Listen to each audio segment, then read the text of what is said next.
New York, the lights of Times Square, the hustle and bustle of Manhattan, in the center of the modern world. But would you believe that in a corner of this same New York, there is a place where time has stood still for 800 years, where the stone walls speak and where you enter 14th century Europe as soon as you step foot in it? Today in the Medieval Journal, we will open the secret door of New York called the Cloisters. It is not just a museum, but a living piece of the Middle Ages that has crossed the ocean to America. But how did it get here? And what secrets are buried in these ancient walls?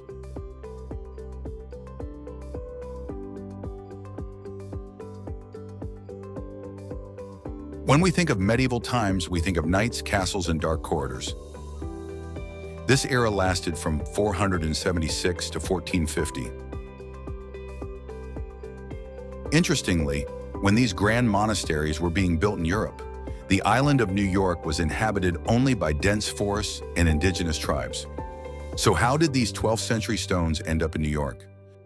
The story behind it all involves a maniac artist named George Gray Barnard and the world's richest man, John D. Rockefeller.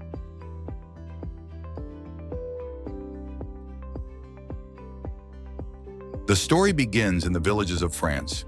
After the wars and the French Revolution, many ancient monasteries there had fallen into ruins. Local farmers were using their sacred stones to build their houses or fences. Bernard recognized the value of these stones. He bought up parts of 5 large monasteries piece by piece.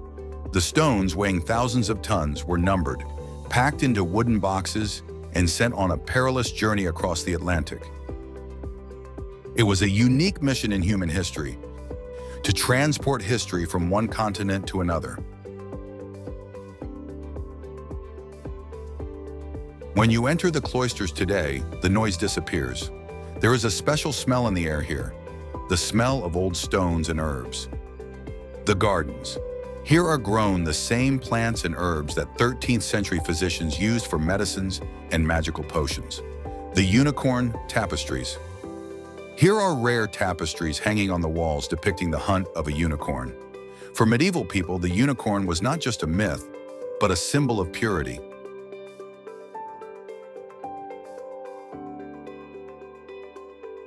This building tells us how deeply connected man was to God and nature at that time.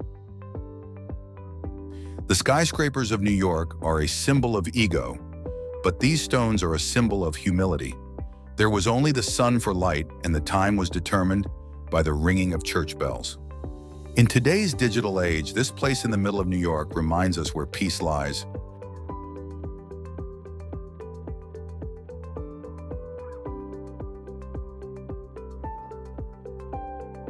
So does the Middle Ages exist in New York?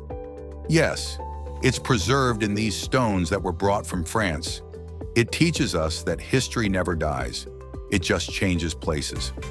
If you enjoyed learning about this hidden secret of New York, then like this video and let us know if you want to hear more such stories from the ancient world. Until the next episode, stay lost in the pages of history because the past is the mirror of the future.